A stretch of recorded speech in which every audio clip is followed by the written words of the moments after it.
Mis queridos suscriptores de tu canal, Valerian Glad-Conclusiones, vamos a terminar el tema de democracia en cuanto a la clasificación, en cuanto a la terminología, te lo conté en el vídeo anterior, y ahora vamos a, también te hablé acerca de los tipos de democracia normalmente o que clásicamente han existido, y me faltó hablarte de la democracia indirecta o representativa, que es la del artículo 22 de la Constitución Nacional Argentina. En la evolución y esto les va a servir mucho también a las personas que estudian historia, por ejemplo, historia, porque no es lo mismo la historia de los acontecimientos que ocurren en el mundo o que ocurren en el país, sino que también es importante estudiar también la historia de las instituciones de un país, es decir, cómo nacieron estas instituciones que permiten que tengamos una cierta estabilidad en cuanto a Estado se refiere.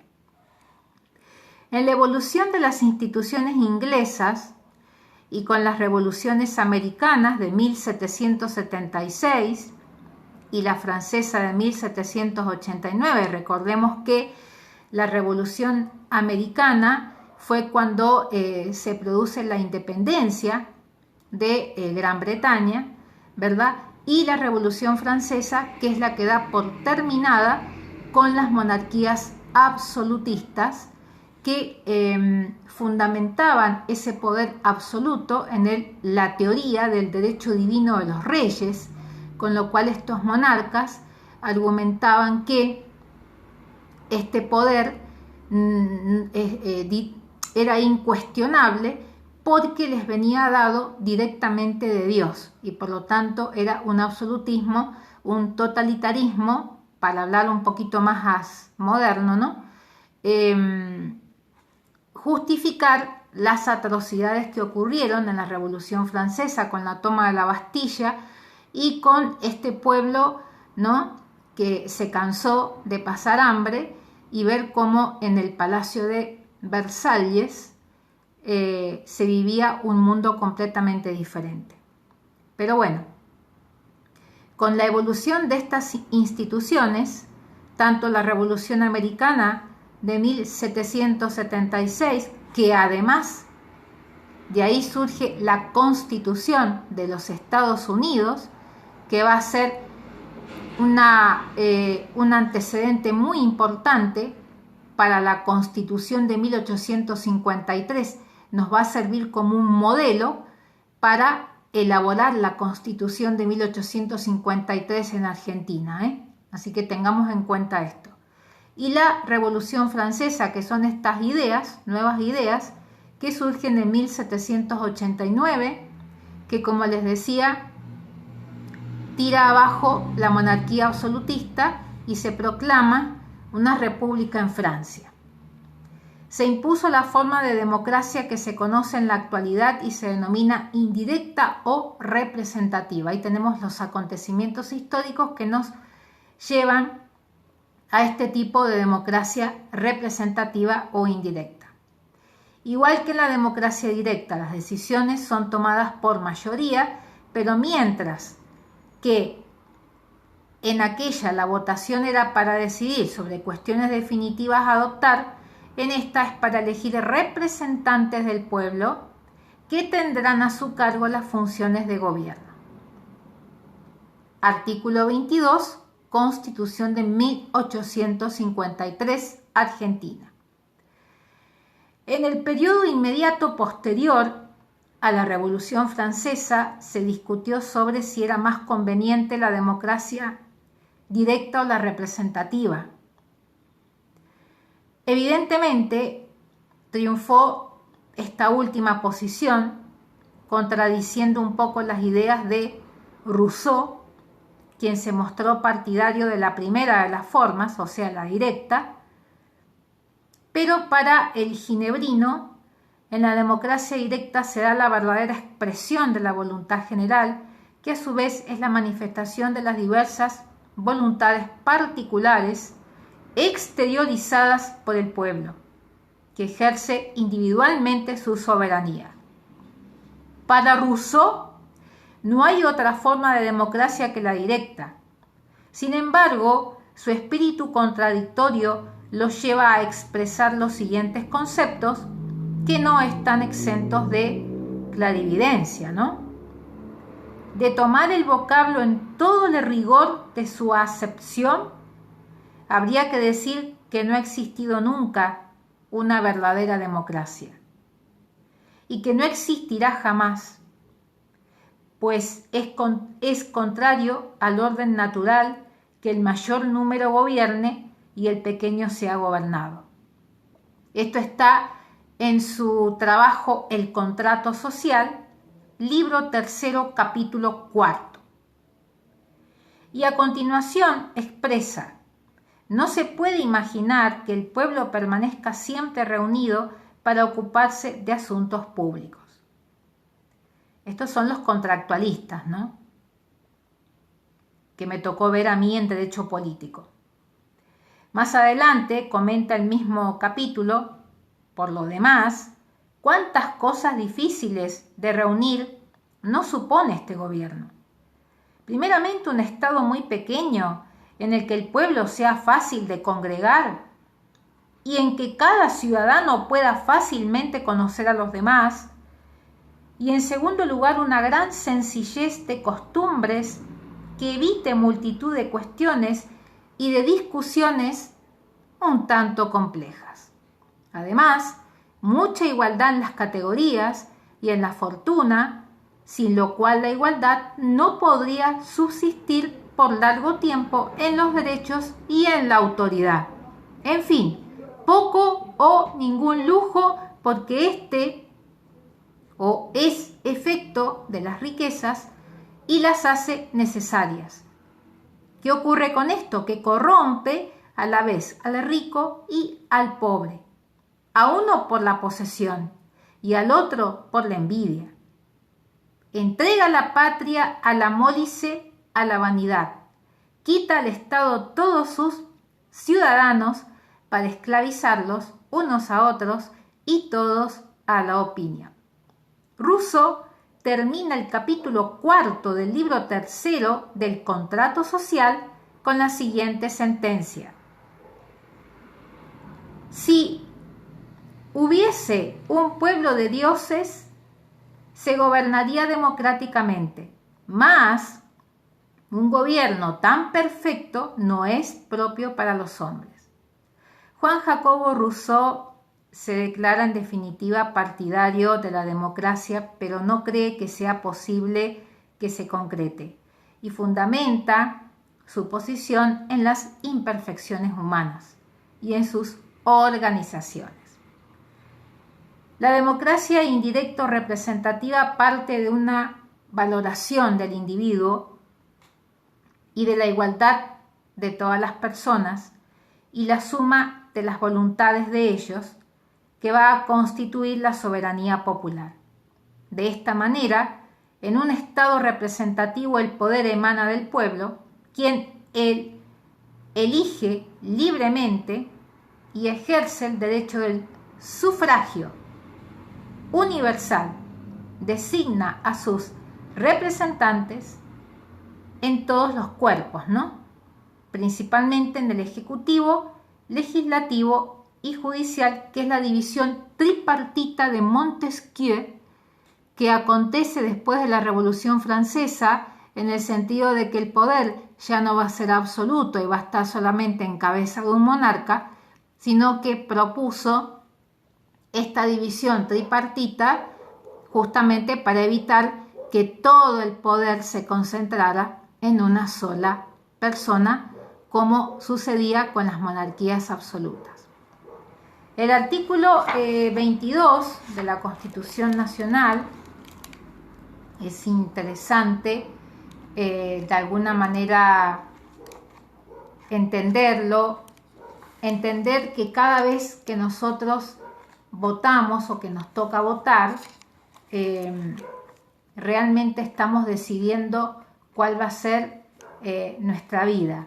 Por eso que es tan importante que nos empoderemos en estos conceptos, justamente para no cometer errores, ¿no? O tratar en lo posible de cometer la menos cantidad de errores, por decirlo de alguna manera, y podamos vivir una vida mejor, tengamos todos una calidad de vida mejor.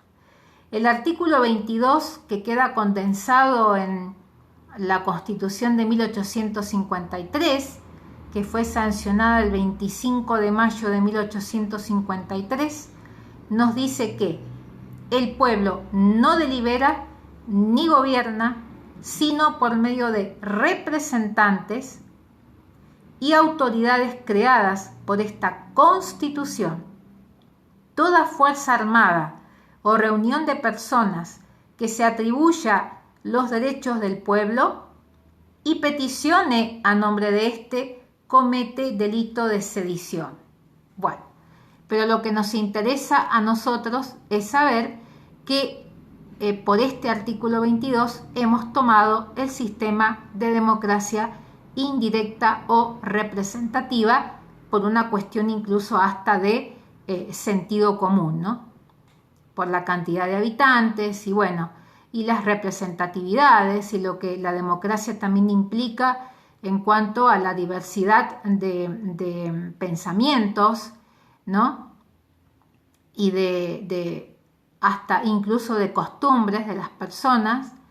Y bueno, respetándonos, creo que respetándonos es como vamos a salir adelante, no solamente en la vida personal, sino también a nivel país. Respetándonos, vuelvo a repetir, respetándonos y empoderándonos en conocer estos derechos, porque hay muchas personas que no los conocen o quizás no se sienten interesados en conocerlos. Y yo creo, a título personal y como opinión personal, que son conceptos que debemos conocer para tomar decisiones o, mejor dicho, tomar mejores decisiones. Esto no es una crítica a ningún gobierno, vuelvo a repetir, es la experiencia de haber votado tantas veces en mi vida y bueno, experiencias que son tomadas literalmente, las tomo literalmente, porque en mi opinión personal no existe el fracaso. El fracaso también es una palabra que hay que desmistificar, porque no existe el fracaso. Lo que existe es un aprendizaje de eso que salió mal. Quisiste hacer algo o quisiste poner en funcionamiento un proyecto, pero el hecho que este proyecto no haya llegado a los fines que te propusiste o que se propusieron no significa haber fracasado. Eso les va a dejar un aprendizaje para mejorar el proyecto o quizás sea necesario cambiarlo. Yo me he planteado muchas veces, chicos, cambiar incluso la temática del canal, cambiar hasta el nombre, hasta incluso he pensado en cerrarlo, porque tengo pocas visitas, porque no tengo prácticamente comentarios, tampoco espero que sean comentarios alegóricos, porque eso es una infantilidad. Cada persona debe de comentar respetuosamente lo que opina o lo que piensa, pero me refiero a que yo también me he cuestionado y no lo estoy diciendo porque el canal yo quiera o la intención primigenia sea llegar a tantos millones de suscriptores para que me paguen. No. Fíjense en que no es eso, sino que la llegada de esto que yo he vivido, de esta experiencia, es lo que me preocupa. ¿Por qué me preocupa? Me preocupa porque veo, y por supuesto está la caja de comentarios para que ustedes me digan si esto es así o no. Noto o percibo, quizás estoy percibiendo en forma equivocada, que la gente en general gusta de otro tipo de temas. Por ejemplo, les gusta la cocina, cosa que me parece muy bien. Acá también se va a compartir, les voy a subir un vídeo donde les voy a comentar de qué me alimento, ¿no? O qué es lo que como en un día. Por ahí le puede servir a alguien, ¿no? Porque mi alimentación es una alimentación que no tiene grasas, que no tiene azúcares añadidos o refinados, y bueno, puede servirle a alguna persona también. Pero independientemente de los canales de cocina, que me parece muy bien, también veo que la gente se inclina mucho, en términos generales, por saber de la vida de un artista, o saber de la vida de qué es lo que está pasando. Es decir, lo que vulgarmente sería, quiero encontrar una palabra para no ofender a nadie, pero lo que vulgarmente son temas planos, son temas que no te van a llevar a ninguna parte, porque a mí qué me importa lo que hace sulanita, sulamita, fultanita o XX, qué es lo que hace, si empezó a cantar, si empezó a bailar, si se casó con si se casó con aquel. Es decir, a mí no me interesa, porque eso no me aporta a mí personalmente nada para mi crecimiento personal y mi crecimiento integral. Pero noto que la gente se pandea mucho por ahí. La gente le gusta como enterarse de esas cosas, y esa es la mente pobre de la que tanto hablo en mis vídeos de crecimiento personal. Porque mientras tú o mientras vos estás viendo la vida de esa persona, te estás quedando estancada frente a un televisor y no te aporta nada. Y después se sienten frustrados o tienen mal carácter porque no conquistan y piensan que esta es una sociedad de exclusión. O sea, estamos excluidos del dinero, estamos excluidos de la prosperidad, estamos excluidos de la felicidad, y solamente la tienen este grupo de personas. Eso es un error muy grande, pero lo deben de experimentar ustedes. Por eso es que hablo mucho de crecimiento personal, por eso. No para que ustedes dejen de ver los programas que les gustan, sino para que ustedes en algún momento comprendan que si ustedes no se focalizan, y me voy a incluir, si no nos focalizamos, recuerden que el tiempo es algo que fácil se va. Entonces, para terminar este vídeo, yo los invito a una reflexión. Los invito a que la espera no se transforme en un hábito. Por favor, que la espera, que eso no es para mí, que ese tipo de terminologías no se conviertan en un hábito de vida. Porque ustedes saben que los seres humanos somos personas también de hábitos. Y los hábitos son los que muestran quiénes somos realmente. Entonces, si yo estoy preocupada por la vida de un artista, obviamente que voy a quedar estancada en la propia. Eso es una mente infantil. Por eso les digo que es importante reconocer los propios errores para poder vivir en conciencia. Por favor, vivimos una sola vida. Que la espera no se transforme en un hábito. Que la espera no se transforme en un hábito. Por favor, mis queridos suscriptores y visitantes, no lo tomen como que soy una maestra, que les quiero meter en la cabeza ideas. No, no, no, no. Simplemente les digo que en mi experiencia personal, cuando me dejé de focalizar en la vida de los demás, empecé a descubrir talentos y empecé a experimentar una vida mucho más feliz. A la par que también una vida libre de esclavitud hacia los demás. Empecé a ver qué es lo que yo tenía de bueno para dar a otro. Y empecé a empoderarme. Eso es lo que yo quiero que ocurra con ustedes, con todo el mundo en realidad, me gustaría. Parece una frase hecha, pero me gustaría que esto pasara con todo el mundo, ¿no? Que tuviéramos la posibilidad de empoderarnos todos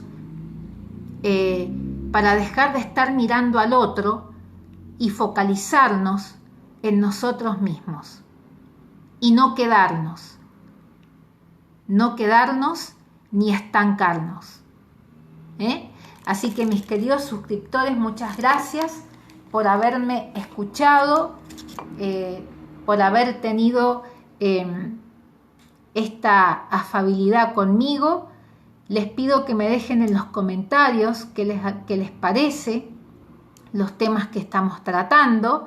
Ya les voy a hablar acerca de una ley universal que practiqué y que en el caso concreto me resultó excelente.